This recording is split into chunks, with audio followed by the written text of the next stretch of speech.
చరిత్రలో జరిగేటటువంటి వాటిట్లలో ఏది ముఖ్యమైన మిస్ అయిపోతాయి అంటే జవహర్లాల్ నెహ్రూ గురించి గొప్పగా, గాంధీ గురించి గొప్పగా రాసుకొచ్చారు, కానీ అంతకంటే సమరయోధుల గురించి అద్భుతమైన సేవలు చేసిన వాళ్ళని పక్కన పెట్టేసి అదే జవహర్లాల్ నెహ్రూ ప్రభుత్వంలోకి వచ్చిన తర్వాత ఎలాంటి నియంతృత్వ పోకడలు పాటించాడన్నటువంటి విషయాన్ని స్వయంగా నరేంద్ర మోడీ నిన్న చెప్పుకొచ్చారు.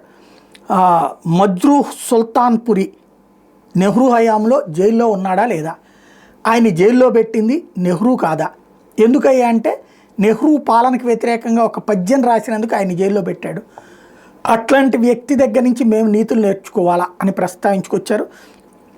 అదే సమయంలో లతా మంగేష్కర్ బ్రదర్ హృదయనాథ్కి సంబంధించినటువంటి పోయం వీర సావర్కర్ మీదన ఒక కవిత రాసినందుకు గాను అతని మీదన దూరదర్శన్లో, ఆకాశవాణిలో అప్పటిదాకా అతనికి ఉన్నటువంటి అవకాశాలని రద్దు చేసేసారా లేదా, అంటే వీర సావర్కర్ మీదన, స్వతంత్ర సమరయోడి మీదన ఒక కవిత రాసినందుకు కాను ఎవరికి అతని మీదన బ్యాన్ పెట్టారా లేదా, ప్రజాస్వామ్యం గురించి మీరెక్కడ నీతులు చెప్తారంటే ఎమర్జెన్సీకి అనుకూలంగా మాట్లాడినందుకు బాలీవుడ్ హీరో దేవానంద్ సినిమాలను కూడా బ్యాన్ చేసినటువంటి విషయం దూరదర్శన్లో గుర్తుందా అని ప్రస్తావించుకొచ్చారు. అలాగే గాయకుడు కిషోర్ కుమార్ పాటల మీద ఎట్లాగే ఆంక్షలు విధించేశారు అన్నటువంటి విషయాన్ని గుర్తు చేసుకొచ్చారు. ఇది సాధారణ ప్రజలకు ఎంతమందికి తెలుసు?